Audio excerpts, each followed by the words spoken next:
Yo, what up? Gabriel here with another artifact tier list. This is the final of the clan-specific tier lists, assuming no new clans get released. Wurmkin. And what can I say about the Wurmkin artifacts? Mainly just positive stuff. I think if you made the argument that Wurmkin has overall just the best artifact pool, I definitely could not disagree with that. And I'd probably agree with it, to be honest. I think it's between Hellhorned, Wurmkin, and Stygian, personally. But I think where Wurmkin truly has the edge is the fact that there really aren't that any bad artifacts. There's a few that are like situational, but the situation that they come up good in is not super rare. Whereas like a lot of the stuff I rated in D tier for other clans, it's like some rare times they can be good, but it's like, it's so rare that that's the case that they're just D tier to me. And you know, spoiler alert, I'm not putting any Wurmkin artifact in the D tier, because my take rate on all of them is, even the lower end artifacts is just much higher than anything else I put in the D tier for other clans. And none of them really just feel like D tier artifacts to me. They all are either pretty middle of the road to pretty good to great. So let's start with what I think is the best artifact, both from a take rate and just feels good. Carving Corusca. I think this one is it does a lot. In the right deck, it almost also kind of is on the level of like Founding Seal in what it can provide. Mainly, you know, if you have enough extract cards, you're essentially in like an inspired deck, getting basically double inspires at that point. Because remember, with Wurmkin, every single echo gained counts as an inspired trigger. So if you're just adding extra echo gains to all your extracts, if you have a high distribution of extract cards, which can definitely be the case, you're just getting a lot of extra inspires, but on top of that, you're now getting extra ember and extra echoes. So it's just giving you a ton of value. It's pretty, even if you don't have many extract cards, even if it's like one or two, it's still a super worth it artifact to have. So it's like, the only case where it would ever obviously be bad is if you didn't have any extract cards at all, which I can't remember the last time I did a Wurmkin run where that was the case. You know, most of the good Wurmkin cards are extract cards, so if you see them, you're often taking them. Such a good artifact. Counts for my most wins in Wurmkin. It's my most taken one. It's just a good artifact. Then the next one is probably the highest ceiling, I would say, for Wurmkin artifacts, which is the Echo Seedling. It's always just really valuable, and it can also do some pretty nutty things. Granted, I'm rating these based off Covenant 25 play, but I just thought I'd throw this out there that it is, when I was doing daily challenges, I still do them from time to time, but it's been a while, but, you know, I'll probably do them again at some point. Echo Seedling probably accounted for most of my, like, finishes where I could get, like, top 5, like, it just really enables, like, a turn 1 to turn 2 kill against Serrated Divinity. If you can get, like, an intrinsic, just stupidly busted, consumable card. The list is ginormous of things it can actually just be busted with, but, like, you know, talking about like normal Covenant 25 play, it could be things like Last Stand. It could be things like even like a Space Prism gives you like a ton of space so that you can justify like hellventing another one of your super good units and just fitting it on the floor. Like, man, I don't even know, like, damage shield cards. You could even, I don't know, the list is just endless. I mean, think of any super valuable consumable and now you literally just get to copy it. But even at the low end, it's still really good. Like, something just solid like a Urchin Spines. Well, Urchin Spines, for the record, is one of the big targets for getting that turn 1 flying kill. Because you could like double stack it and then just Echo Seedling that crap and you're good to go. But even just, normal Covenant 25 and Urchin Spines getting duplicated twice once you play it, pretty damn strong. That's going to clear out everything. You could play it once on each floor, and everything's going to die that is on the screen at the moment. So Echo Seedling, just super good. The only time it's bad is when you forget that you have it, and then you accidentally use it on like a low value card, which I am super prone to, and that says something. If I, of all people, am still ranking at S, that means with all the misplays I typically do, it's still that good. You could even probably bump it above Carving Corusca if you're better at remembering which artifacts you have than me. And then the other one, this one's pretty similar to Corusca in that if you have a high concentration of consumable cards, it also kind of represents the same thing that Founding Seal does in an Inspire deck. You're basically now getting an extra Inspire trigger out of every consumable card that you play. And then also similarly, it just, your economy of charged echoes just keeps going up. I have it lower than Corusca though, still S tier. It's just really damn good, but I have it lower just because, outside of consume return, you eventually run out of consume cards, and also it doesn't give you energy. That's really it. It's still enough to make it S tier, but I think that just kind of shows how strong Corusca is, that a clearly S tier artifact has a version of it that's just even better, kinda. But I don't know what more to say about Bog Slime. It's pretty straightforward in what it does. It just adds a lot of value. And you're probably going to, first run through, you probably typically have more consume cards than extract cards. So it does have an advantage on like the first pass through your deck. And that's my S tier of Wurmkin artifacts. There's other ones I kind of felt like putting in, but, Pick Rate and Win Weight Rise, these three do have an edge. And just in a general, does this feel powerful? These three, I think, have the clear edge over the rest of the competition here. And the next one I'm going to put in is, I don't know if maybe this is expected or not, but Serrated Mandibles. I think this artifact is everything those shitty artifacts for other clans wish they were, things like Token of the Trader and everything. It basically does the same thing, anytime you add every time you inspire on a floor, it will just apply a random reap. Now, unfortunately for Token of the Trader, if you compare these side by side, Serrated Mandibles is just stupidly more powerful. Think about the fact that you're already assumed to be generating echoes anyway, since that's how you add the reap. So you're probably getting a lot of echoes, and you're probably getting a lot of reap, and that's just going to add over time. It's going to do way more damage than Token of the Trader just on the turn that you play it. But keep in mind, if you're playing it on like bottom floor or whatnot, that's going to persist up 3 floors. So it's just good at all stages of the game. It's definitely falls off a little bit late game, but not even. I mean, honestly, if you're inspiring a lot, this can put out a ton of damage still late game. But it's like early game especially, it just cleans everything up. You can be good to probably take any trial that comes your way and whatnot.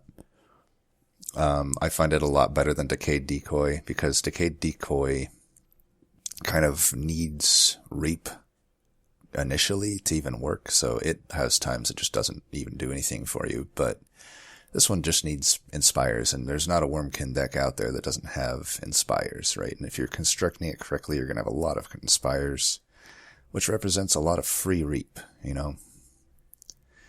And the next one I have on here is a bit of a boring one, but honestly, it's just really solid base charge. The ceiling isn't really there, but the floor that it provides is just so good. It's pretty dang rare that you would find a run that didn't like a base charge. Just add 2 echoes to every floor at the start. That's it. morsel Spike or whatever, Spike of the one that adds the making of a morsel, wishes it was like this. There's no downside to this, you know, other than some weird thing where you wanted to like intrinsic soul siphon inspire something a bunch. That's the only time I could think that that would ever happen. But yeah, I've never ran into that situation. It's good for everything, really. Everything that Wurmkin needs. Like, if you got an egg build, it helps get that going. If you have a reap build, you already have echoes on every floor. So, like, you apply the reap on the bottom, and you're just naturally already getting a ton of damage all the way up. If you have a deck with a lot of big-time extracts that you'd like to play early, it can help with that. Like, for instance, you could intrinsic a soul, crushing guilt. And now you have your top floor set up, locked in. You know, you Decayed Divinity for anywhere from 3 to 6 right from the get-go. It's going to be pretty good. Base charge certainly helps with that. But yeah, any extract really, right? You can just get it going. Like maybe even have just an echo transfer that you want to play early and often. This will certainly help with that. And the next one, this one was really hard for me to evaluate, which is Mind Hoard. It actually has a pick rate. You know, it's better than these two as far as my pick rate with it goes. But it doesn't really necessarily feel all that powerful. So I'm like, it's hard for me to judge this one. Conceptually though, if you're generating a lot of echoes, it does technically represent like a permanent extra echo, right? Which is good. That's a good place to start from each turn. You know, if you got a reap deck that's representing, you know, however much reap you're applying times anywhere from 1 to 3 extra damage. And if you have a deck that tends to need, like spam out extracts on certain turns, it can be good because then you just have a stockpile of echoes to choose from. I would say the ceiling though is when you have like a soul siphon deck, like especially a returning soul siphon. That's probably the best situation. Definitely like if you think of like Bogfire Chrysalis, if you have it on Endless or Burnout, you know, Reform, either one of them. If you have a soul siphon coming back every turn, you now have 5 that you get from it. And that's enough to extract it. Even my most hated unit in the game, Glug Slider, can also, you know, just intrinsic soul siphon plus this. Boom, you got enough to actually extract it. And even maybe do some work with it immediately. The only time I won with Glug Slider had Mind Hoard and Soul Siphon, I think. But yeah, Mind Hoard, I don't know. I could see it actually not deserving of A, but it felt right, given that it actually had pick rate is closer to the S tier than A tier in terms of pick rate and win rate. Pick rate and win rate. That's my A tier. I think these artifacts, these 6 here, really are the most solid, kind of almost always takeable, always doing some good work with you type artifacts. There's one other that I think could fit in there in terms of always takeable, and I don't know that it always does a lot for you though, but we'll get to that one later. In the B tier, this is one I really have a tough time evaluating. This is probably the most situational of all the Wurmkin artifacts, which is Hardened Hull. Very, very clear if you need it or not. You got eggs, probably going to be good. If you don't have eggs, it will be utterly useless. Now, it's B tier despite having a lower pick rate than all but one of the remaining artifacts. So it's my second least taken Wurmkin artifact. That's why it's not in the A or S tier. But it also, I couldn't put it lower than B because it's like when you have eggs, which, you know, often enough you have them, it's going to be really good. Really, really good. It's like anywhere from good to great. Because, you know, sometimes it's just helping you with that initial, hatch if you're not doing like an Endless or Reform situation, but it's especially good in those Endless or Reform situations. Then it's like, yeah, yikes, you get so much value out of it. There are weird times though when you don't want it. Like there's sometimes when I'm not doing like an Endless egg situation and I want to like basically pseudo overstack a floor by playing a few eggs on it before they hatch. And in so, there are weird cases where that actually has Hardened Hull working against you, and I've skipped it in those cases. I've also taken it and wish I didn't in some of them, but it's fine. I think it happens sometimes with like Martial Lord, I would say, especially because it's like really easy to hatch with Martial Lord on top of everything. But that's pretty much Hardened Hull. I think I often see it when I just don't have eggs, it seems. So it's the only one that really just there's kind of two of them that really have a potential to do absolutely nothing for you, but this is definitely one of them. And that's my B tier. Everything else, like I said, I have no D tier, so, spoiler alert, everything else is in the C tier, but we're gonna rank them still within the C tier. And the first one I rank is the only one I think, this is the other one I was talking about, where in my initial 6 of being like super takeable, I think this is also super takeable, Encased Divinity. And pick rate wise, it's actually, comparable to my A tier here. It just doesn't feel good to me, I guess. I could concede though that maybe it deserves a higher tier, but my justification for the lower tier is, it only, compare it to like a base charge or something, or even a mine hoard, those affect every floor, whereas this only affects one floor. Yes, it does affect the top floor, which typically is your main floor. However, I think Wurmkin, out of all the clans, is the one I'm most likely to actually not have a top floor setup, or even if I have stuff on the top floor, Wurmkin is my most likely to have a multi-floor setup. So, something like Mine Hoard and Base Charge, there's a lot of reasons that you might be interested in all the floors, even if you don't have units on them. A lot of times you're just wanting to extract, prepare like a set of melee weakness, or just a proclamation, or even daze them before you get to like daze a flying boss or something, like a Seraph or whatnot. And, in those cases, Encased Divinity doesn't help you at all, whereas the other ones do.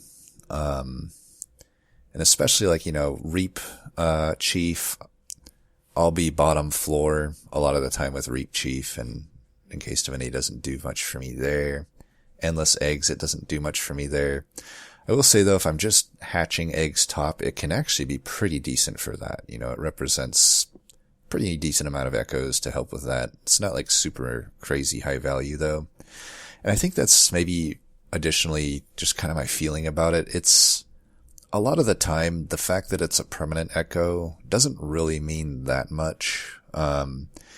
You can get good value out of it if you have like a low extract card, like an Echo Infusion or an Infused Echo Transfer, something like that. And you can play it first in a turn. And if if you don't have any additional echoes, it won't actually cost you an echo in that case. That's probably one of the better cases for, this artifact. But I don't know, a lot of the time it's like, outside of egg builds, I'm off. It'd have to be a pretty heavy extract build for me to be going all the way down to 1 echo each time. And if you're not doing that, it doesn't really give you much value. It's like one single floor just giving you an initial echo. A lot of times that's all it really gets you. And sometimes you may not even be utilizing that top floor that much. So, I don't know. It's super takeable, but I don't know that it really does that much in most runs for you. And the next one is the most infuriating artifact on this list, Dun Echo.